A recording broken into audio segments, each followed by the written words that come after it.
Hi, I'm Libby Gray, the LD for Sticks, coming at you with another video from Melbourne, Florida. This is the first one of 2023 as we get rolling again. And I have to admit to you that it is a video I've put off making for a long time, and I've thought about it very hard, but I wanted to make sure to give you right information. I've done research for this video in the form of speaking to cops, deputy sheriffs, and sheriffs. And the consensus is there is no right information because there is no correct answer to the question of what you do in an emergency. You, as a director, designer, or board op, have a unique ability over everyone else in the room. You alone can turn on lights faster than anyone else. And that includes the house light operator who may or may not be even sitting on headset. You could start screaming for house lights, but much faster than anything else that can happen in that room, you can hit a button, a macro on your desk that turns on every light in the room. It's called the 911 macro, and you should write it. I have. Mine turns on every moving light, throws it into the audience, zooms it open wide, bumps out color, bumps out gobo. And it's just that fast. It's so much faster than you can ever get house lights turned on. You have to write that. You have a responsibility to the people in the room because you have unique power in the room. Whether you use that button is a different question. Some situations are obvious. A fire, a roof collapse, a crowd surge, a giant fight breaking out. Those are obvious situations where you immediately hit that button. Everyone needs light to get out, to get safe. No question about it. The big hang-up for me has been the question of an active shooter.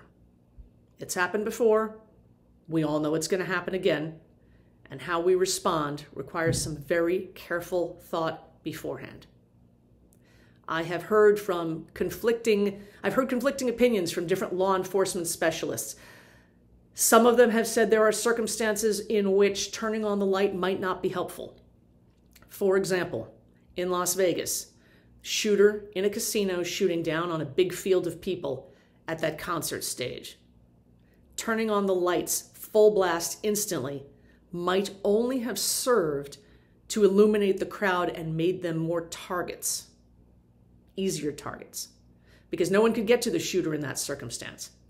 But in a theater or an arena where someone is in the midst of the crowd and law enforcement doesn't know where to get to them and people don't know who to run away from, turning on the lights is probably the correct answer. People panic in the dark. People are going to panic in a shooting situation anyway. Giving them light will reduce panic. People are mob-like.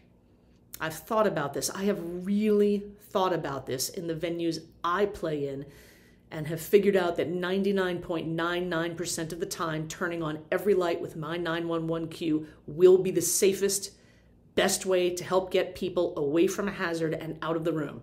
As one cop said to me, you cannot get shot if you are not in the room with the shooter, which is why their advice to people is always in order of priority. First run, then hide, then fight. Run, hide, fight, but in that order. Well, if you turn the lights on, you are helping people run. The same can be said of your follow spots. You have the ability to tell all of your follow spots to point at an exit in open white, lock off their lights, and then get the hell away from their lights so that they can escape, and also so a shooter doesn't decide to turn around and shoot the big white lights in the back of the room. You have to protect your operators as well as trying to protect the public. These are complex questions. Your show, your room, and your work environment may be different, but you should spend time thinking about this because, as I said, you have a unique power in that room, and with that comes a unique responsibility. And why you write the 911 cue in advance is because I don't care how fast or facile you are on your board. It is better to write that cue casually on just an average afternoon than to be sitting there with your heart racing and people screaming in the dark and trying to think, where's my group to grab all of the hard-edged lights, zoom them wide, highlight, where's my audience button palette? Don't be thinking about all of that. One button is all you need. We all would like to think that in a crisis we would have the heart of a lion, the cool, calm intellect of a general, and the poise of a saint. but I don't know that I will. I like to imagine I would be the soul of calm rationality in an emergency, but I'm also not going to bet someone else's life on my response time on a console in the dark in a crisis, and you shouldn't either. Don't tell me you don't have room on your desk for a macro button labeled 911. Get rid of one of your strobe effects. You have room for this button. It's important, and it can save someone's life. So, I'm going to wrap up here. That's what I've investigated. That's what I've thought. My last thought is that someone who comes to a concert specifically intending to murder people has a plan, and they know the environment they're walking into.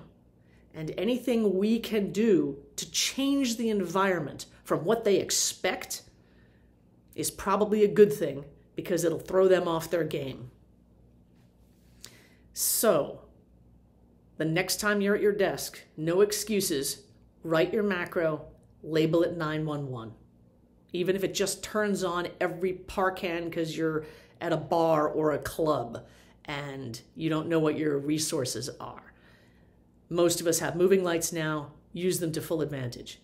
And as soon as this video is over, stop, pause YouTube, don't let it roll into the next suggested video, and ask yourself, what would I do to protect the audience in my room at my show?